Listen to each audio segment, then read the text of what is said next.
Animals and humans have always sized up one another, especially if they seem different or in the wrong place. We do it all the time. Often we first do it visually, profiling, and then verbally.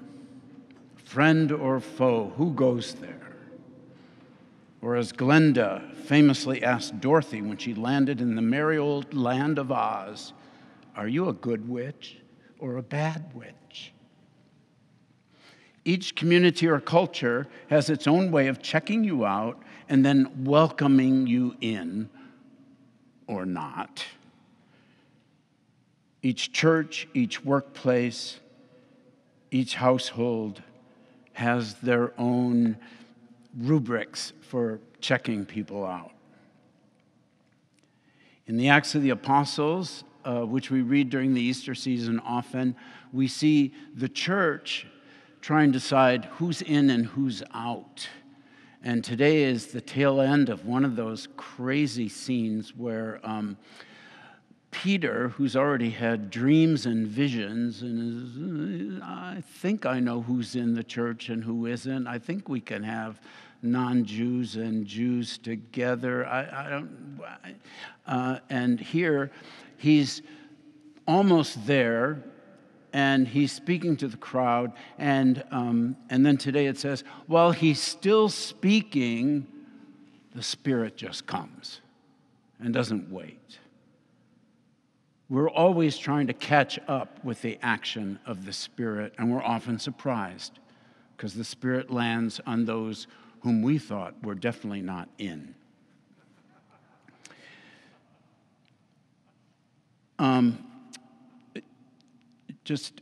It's just a fact. I've spent a lot of my adult life in Israel, Palestine, and I don't get lost down in the warrens of the old city of Jerusalem, but I still get lost in Golden Gate Park.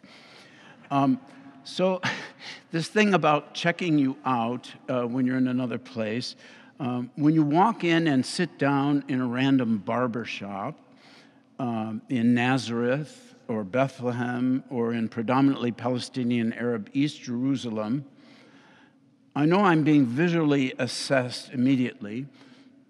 Likely a foreigner, North America, European origins, government worker, Department of State, religious worker. But then come the local, almost ritual questions that have been there for generations about what is your primary identity? What is your village? Who is your family? Are you married? Do you have sons? What is your religion?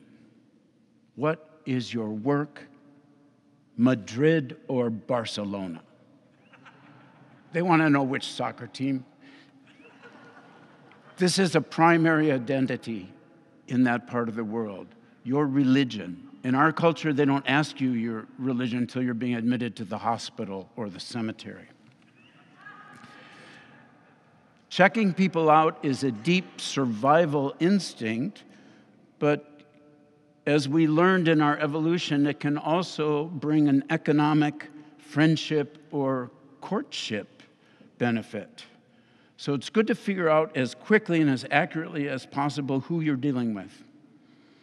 And when we do this, we draw on our past personal or cultural accumulated impressions and judgments each time. Our judgments, our prejudgments, our prejudices. I'd like to think together with you this morning about three big groups of people in light of their primary identities and their participation in the events of our time. And it's hard to keep up with them all. And I'm also going to include three personal encounters. How do we size them up? How do we sometimes idolize and lionize them and sometimes demonize them? Three groups. People who are identified with the Jewish faith, culture, and tradition. People identified with the small geographical region named Gaza, and people identified as followers of Jesus of Nazareth. First, the people who identify with the Jewish faith and culture. When I served here some years ago, once I had to run back and give the dogs a break and then come back for an evening program at the cathedral. So I still had my uniform on, my clergy shirt in college, and I was at Collingwood Park with the dogs, and a middle schooler figured out that I might be approachable, and he said, "Are you a pastor?" And I said, "I'm an Episcopal priest. I serve at Grace Cathedral." Then he said, "Well, I'm Jewish, but more of an ethical Jew." An ethical Jew. Now, my experience says that that was a way to say, I might not be into all the religious observances, but I'm inspired by the Jewish tradition, and I need it every day to live my life. An ethical Jew. I smiled because that's the only kind I've ever known. I developed a stereotype and a prejudice, which I still cling to, about Jewish people and the Jewish tradition. Since I was a kid, I saw them, and I still see them, as learned, thoughtful, principled, and kind, impatient with injustice, as world repairers, that's their term, generous, gentle giants, great humanists.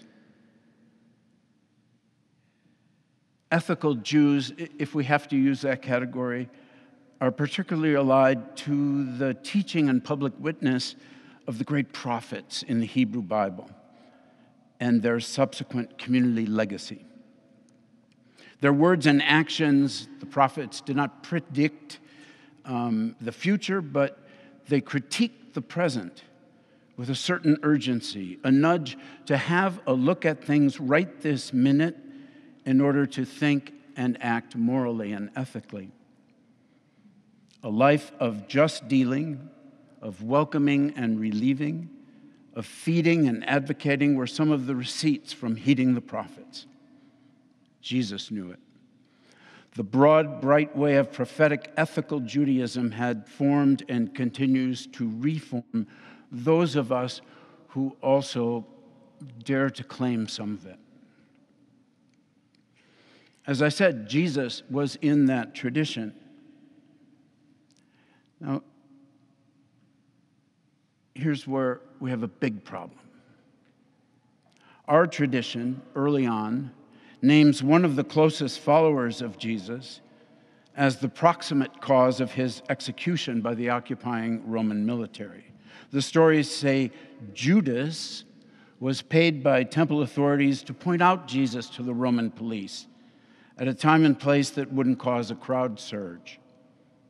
They say it happened with a phony kiss of greeting from Judas under cover of darkness in the Garden of Gethsemane after sharing the Passover meal. For centuries, the legacy of Judas was, and I'm quoting, one of treachery. The story of Judas' betrayal of Jesus strongly fueled 2,000 years' worth of religious bigotry. And that was from the independent filmmaker Celia Lowenstein. Her film, Sorry, Judas, from 1993, which was premiered in North America here at Grace Cathedral, thanks to the Jewish Film Festival and Institute. The director-producer said, "I'm shocked at how many people see this film and tell me I had no idea that Judas's name is associated with anti-Semitism." Judas has been around a long time, and anti-Semitism has been around a long time. Scheming, double-crossing, money. Even the very sound of his name, Judas, Jew. You get it. And we Christians ran with it. We polluted the moral stream of humanity by sidelining, accusing, blaming, moralizing and theologizing against, hating, and doing whatever we could to eliminate the perfidious Jews. Damned if they do, damned if they don't, no matter. We stereotyped and demonized them because they are Jews. That's it. The history is too big to unpack here, but it remains ugly, sick, sinful, and dangerous. And we Christians still try to dodge owning it. You know, it's the Muslims. We started it. And we still haven't begun to do enough to name, denounce, and make amends for and guard against the reappearance of anti-Jewish speech and crime. Whenever we demonize the other, you know this, we can and do make it a deadly game. Anti-Semitism is real and is a kind of terror and humiliation. Now, while the Holocaust of the Nazi regime is the most recent and horrible, it was preceded by and has been followed by millions of large and small slings attacking Jewish people in their rich religious and cultural tradition, and it has almost always been perpetrated by Christians. So very quickly, two things. Some Christians falsely and dangerously assert that our faith and our call has somehow superseded and rendered null and void the call of the Jewish people in faith. I don't believe that. And worse, some feign praise and allegiance to a Jewish nation state, believing its creation and fostering is of divine ordinance, while concealing their absurd and dangerous belief that it will hasten a final violent moment when Jews will eventually denounce their own faith or face sudden and eternal damnation and elimination. However, against all that unnecessary and unfounded claim, many other Christians, including myself and many people in this room, firmly believe and assert with the Apostle Paul that God's call, covenant, promises, and love for the Jewish people are irrevocable and demand full honor and respect always and forever. The second group, people identified with the small geographic region known as Gaza. And another personal encounter. Something I'd said triggered a need for her to go to the back office and double check. After a couple of minutes, she was returning with a firm, calm assurance of someone who, after so many routine soundings, now had discovered something of importance. With the mildest whiff of astonishment and accusation on her face and in her voice, she stopped, looked straight on at me, and soberly declared, "You've been to Gaza." She was the security person at Ben Gurion International Airport outside Tel Aviv. And as part of the routine security questions, they're a little more than what we're used to here. You've been to Gaza. I had, in fact, been to Gaza 3 times, but the last had been 6 years before she confronted me. The first was the end of my seminary semester in Jerusalem back in 1976. And after the semester ended, we had a few free days to do that one last thing. And a colleague of mine and I said, "Everyone says you got to go sleep on the beach in Gaza." So we did it. This was less than a decade after the 1967 Six-Day War.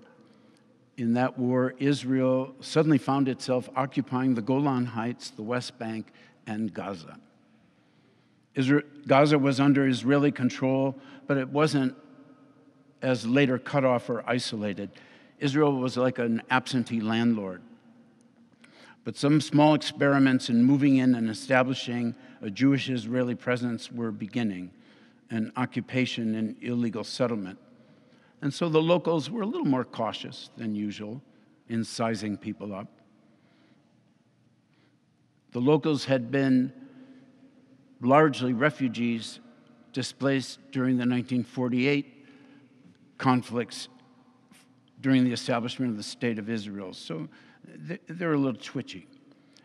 There was a small Christian Palestinian population there with Orthodox and Roman Catholic churches, schools, and clinics, including our own little Anglican Episcopalian hospital, Al-Ali Hospital in Gaza City. Remember that all of Gaza is half the size of San Francisco City and County, but with twice the number of inhabitants. Palestinians, including Gazans, I don't know why I should say it, but they have a literacy rate equivalent to our population, above 90%.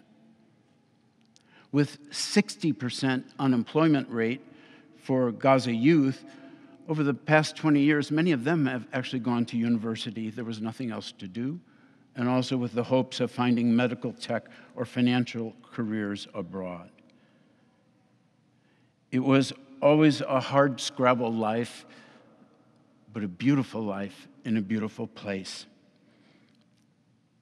When you hear someone say Gaza in Arabic, you have to kind of smile when you pronounce it. It's like you're revealing a happy secret. Gaza, Gaza. So in May of 1976, this guy and I, finishing our seminary semester, set off in haste to the shoreline of Gaza to sleep by the ocean. We weren't thinking of churches or politics, and in the style of the day, we took one of the old Arab shared taxis, usually a beat-up, old, dusty, battered Mercedes limo that you shared with other passengers, with fast and fearless Bedouins at the wheel, for the hour-and-a-half trip from Jerusalem to Gaza. We passed the orchards and the farms and the markets and the fruit and the donkeys and the camels and the kids and the horses and the sparkling sea and, I think there were guava and strawberry in the market. The driver brought us to a roundabout way down by the port and just let us off in the street and drove away. So there we stood with our backpacks and our sleeping bags, and frankly, we clearly didn't belong there. We clearly weren't from there, and if you're doing visual profiling, we looked like Israeli Jews with recent European roots. We both came from Eastern European past.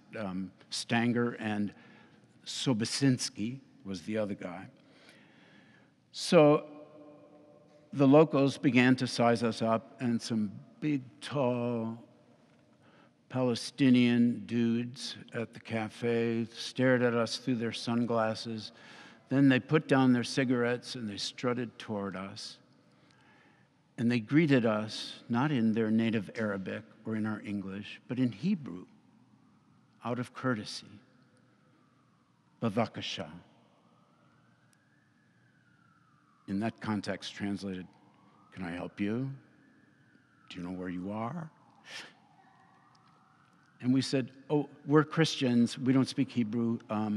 We're from the United States, and we just came to camp on the beach. Welcome. And they grabbed our stuff and brought us in for coffee. I tell our pilgrims who visit that during their 10 days in that land, the word they'll hear most is welcome, usually coming from a Muslim, sometimes a Christian. We spent a beautiful night and morning serenaded by the sounds of the waves and hearing the Muslim call to prayer on the less developed sandy beach to the north of the port. That was 1976, and I've always wanted to return to Gaza. Because of several awful political and military events over the years, it was nearly impossible, and the worst being the almost every other year military bombing and shelling campaigns, which the Army called mowing the lawn, to tamp down any effort at resistance or freedom fighters. Bear with me. It was once thought to be an exaggeration to call Gaza an open-air prison. And now it's commonplace. People get it. And sadly, further. According to Gaza expert U.S. Professor Norman Finkelstein, who himself comes from a family of Holocaust survivors and victims, he says that Israeli academic historians, at least two by name, documented, have called Gaza a concentration camp because there's no escape. Food and supplies are measured out by calorie count. And after 2 decades of the economic siege, beginning in 2005, youth in Gaza are not sent to this open-air prison or camp, but are born into it. Born into a concentration camp, and expect to languish and die there. No past, no present, no future, no escape, no hope.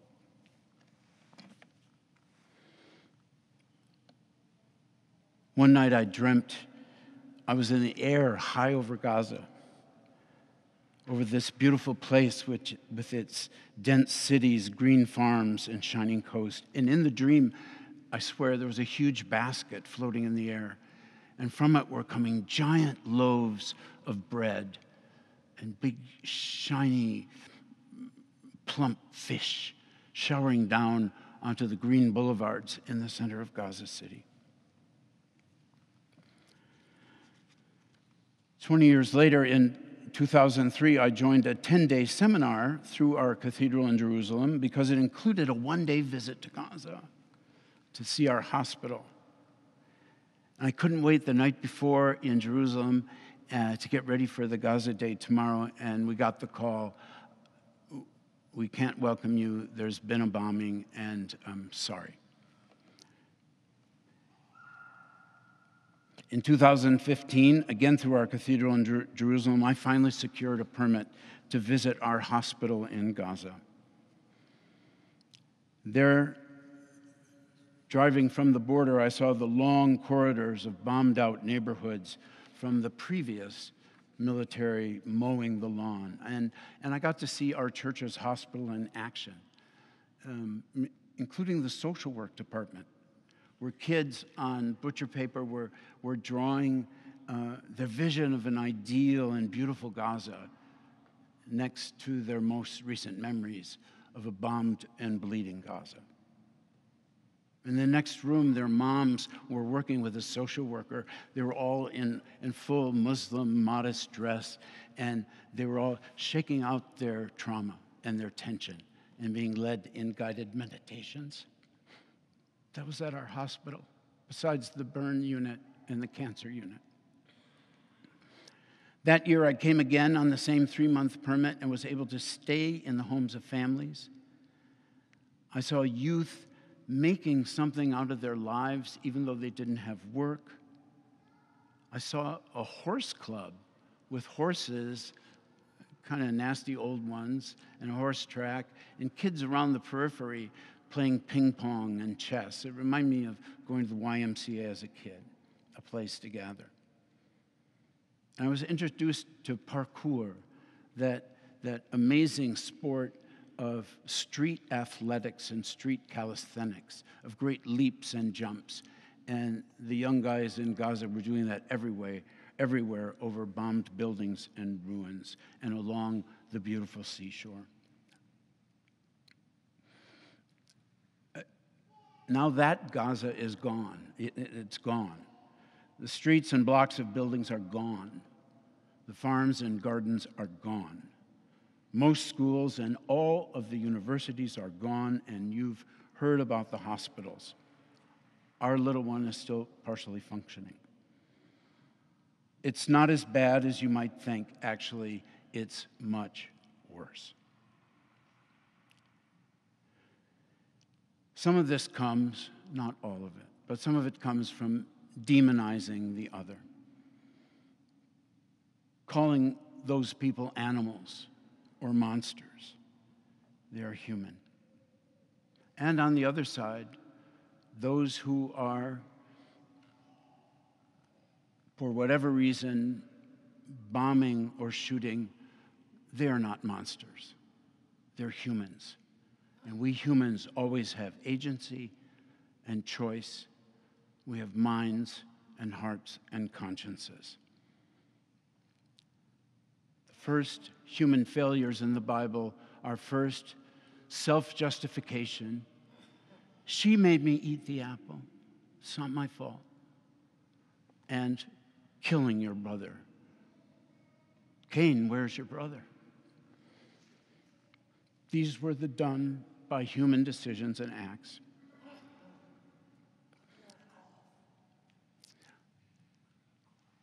And the last part, the group called the people identified as followers of Jesus of Nazareth.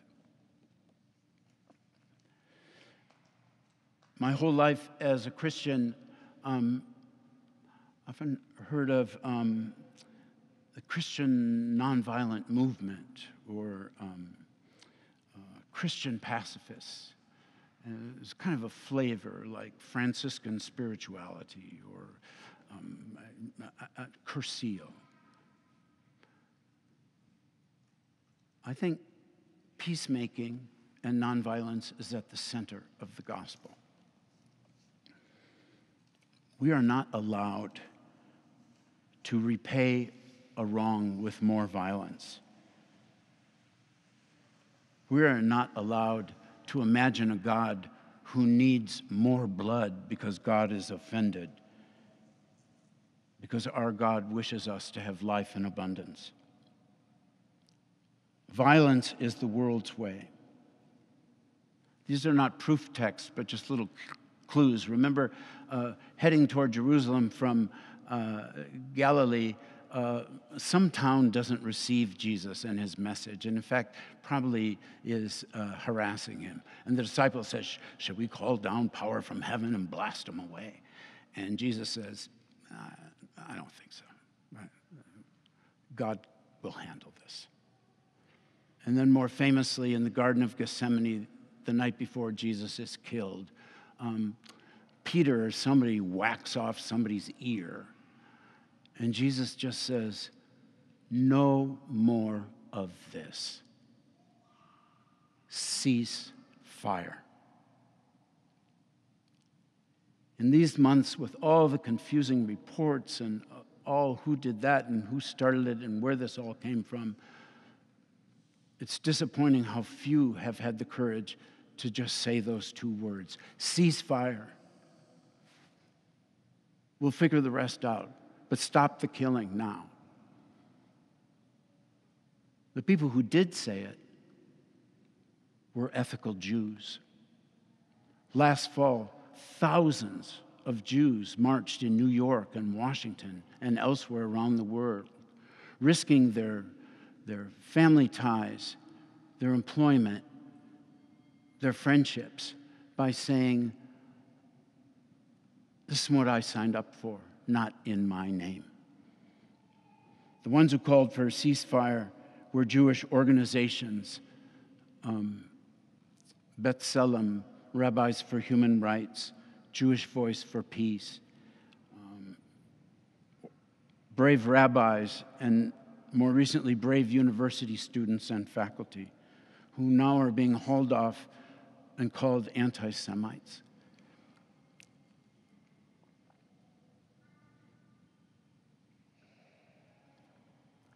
Finally, that semester I spent my first introduction to the land in 1976 was in a little village on the edge of Jerusalem called Ein Kerem, the vineyard spring, or the vineyard, or the spring of the vineyard. It's just below the craggy cliff where Wadi Hashem, the World Holocaust Memorial and Study Center, commands a view of the hills and valleys and vineyards.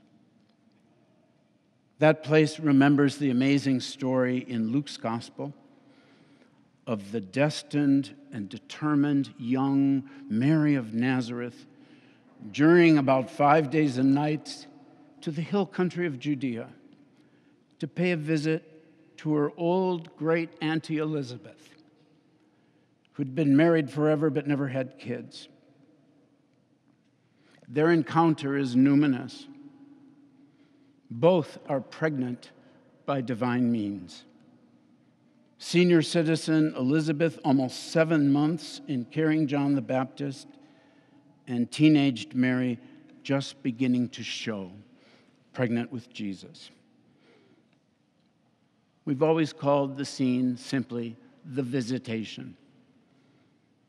It overflows with themes of hospitality, recognition, respect, of favorable sizing up, and of promises that will bear fruit through faith.